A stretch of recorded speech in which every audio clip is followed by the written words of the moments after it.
Good morning, boys and girls. I'm here with our Easter story for today. So today I'm going to read How to Catch the Easter Bunny.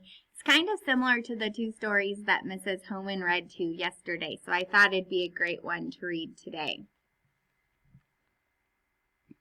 I've been working long and hard with all my peeps and crew. We've made the eggs and now I'm here to bring them all to you. My real name's a secret. My friends call me E.B. My special job means I must hide my true identity. Yes, I'm the Easter Bunny, and I'm coming to your home. If you have Easter spirit, then you just might see me roam. This first trap is quite simple. Just carrots on a plate.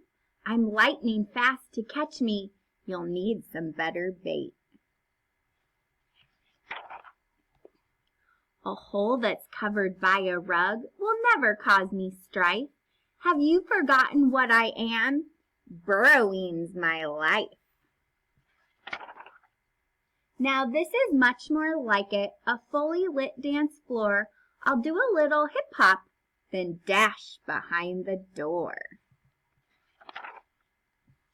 This next trap is quite clever, made by brilliant engineers, but it's hard to catch a bunny who has supersonic ears.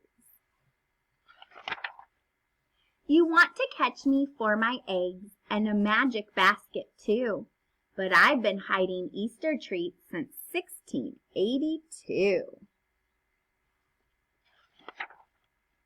This trap nearly gets me, but check out all my hops. Watch me dodge the flying fish and cherry yogurt pops. I switch my size from 2 feet tall to something small and gray. Your Easter spirit is so strong, you see me right away. I leave so many Easter treats, no children will be sad, but when they see that I've escaped, they'll all be hoppin' mad. The Bunny Tumbler 2.0 sure takes me for a spin, but I've got Lucky Rabbit's feet. I know I'll always win. With all the treats delivered to children big and small, I've got one special stop to make to my favorite kid of all. See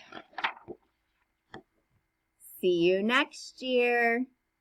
Oh, boys and girls, I wonder if today you could write a story about how you would catch the Easter Bunny, and maybe you will on Easter.